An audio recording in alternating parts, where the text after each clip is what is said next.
Everyone is panicking, and honestly, I don't blame them. We just watched Bitcoin fly to an all-time high of $126,000 in October, making everyone feel like a genius. And then, in just 6 weeks, we watched $1.2 trillion simply evaporate. We broke 100,000. We smashed through 90,000. It feels like the sky is falling. But amidst the chaos, a new, terrifying theory has emerged from the shadows. They call it the Bitcoin IPO Theory. The idea is simple, and it is terrifying. It claims that the early adopters, the Satoshi-era whales who bought Bitcoin for pennies in 2011, are finally treating this cycle as their initial public offering. The theory says they aren't just taking profits, they are cashing out forever, leaving retail investors holding the bag. It looks like a magic trick. Now you see the liquidity, now you don't. But here's the thing about magic. It relies on misdirection. While you are staring at the price crashing, you aren't looking at what the magician's other hand is doing. I have spent the last 48 hours combing through an institutional-grade intelligence report on the blockchain itself.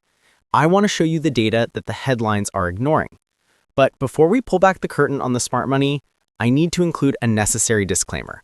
I'm not a financial advisor. I'm just a guy who loves data. I'm not telling you to buy or sell. I'm just showing you the cards on the table. This is for educational purposes only. Now, let's look at the on-chain evidence. If the IPO theory were true and the big players were exiting, we would expect to see the number of whale wallets, those holding more than 1,000 Bitcoin, dropping like a rock. We would expect them to be breaking their stacks into smaller pieces to sell. But the data shows the exact opposite. This is the single most important metric in crypto right now. Since the price collapsed below $95,000, the number of whale entities hasn't gone down. It has gone up. Specifically, we have seen a 2.2% increase in whale wallets in just 3 weeks. To put that in perspective, that represents roughly $2.7 billion in fresh capital flowing into new high-value wallets during the crash. While the price was plummeting, 30 new super whales appeared on the network. Now, let's look at the other side of the trade, the shrimps, wallets with less than 1 Bitcoin. That represents the retail market.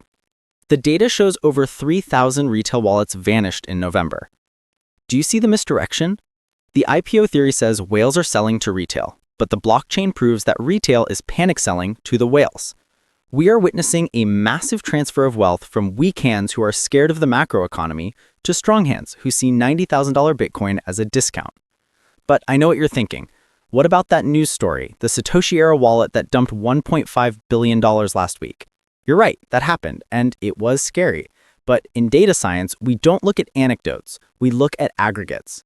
When we analyze the age of the coins actually moving, the 5 to 10-year-old coins, the old guard, are mostly flat. They're dormant. The massive spike in selling is coming from coins aged 6 to 12 months. These aren't 2011 geniuses exiting. These are people who bought in late in 2024 or early 2025, saw a profit, got scared by the Fed interest rates, and are hitting the eject button. It is not a secular exit. It is cyclical profit taking. And finally, we have to talk about the ETF Doom Loop. You've seen the headlines about billions in inflows to exchanges. Usually, that means whales are sending money to sell. But in 2025, the game has changed. When retail investors panic sell their ETF shares on their broker tabs, the ETF issuers like BlackRock or Fidelity are legally forced to sell the underlying Bitcoin to balance their books. They move coins from cold storage to exchanges to sell. The on-chain data looks like a whale dump, but it's actually just a mechanical reflection of retail fear. It's a paper supply shock, not a flood of real inventory. If that was too technical, let me explain it this way. Imagine Bitcoin is an exclusive VIP nightclub. The IPO theory claims that the owners, the early whales, know the building is about to collapse, so they're quietly locking the doors and sneaking out the back. Suddenly, the fire alarm goes off. That's the price crashing to $88,000. The people sprinting for the exits, trampling each other, and selling their entry tickets for pennies, those are the tourists who just got there an hour ago, the retail and ETF investors. But if you look at the VIP section, the on-chain whale wallets, the owners aren't leaving. In fact, they're standing by the door, calmly buying the tickets from the panicked tourists. They know there is no fire. It's just a drill. The smart money isn't leaving the club. They're just expanding their table service while everyone else runs away. So, is the Bitcoin IPO theory real? The data says debunked. We are in a mid-cycle shakeout, a classic flush of leverage and fear, very similar to what we saw back in May 2021. The tourists are leaving and the believers are accumulating. The short-term holders are currently selling at a loss of $500 million a day. That's capitulation, and historically, bottoms aren't formed when whales sell. They're formed when retail runs out of things to sell. But I want to know what you think. Is this just a fire drill, or do you think the 2011 whales know something we don't? Are you buying the STIP, or are you waiting for lower prices? Let me know in the comments down below.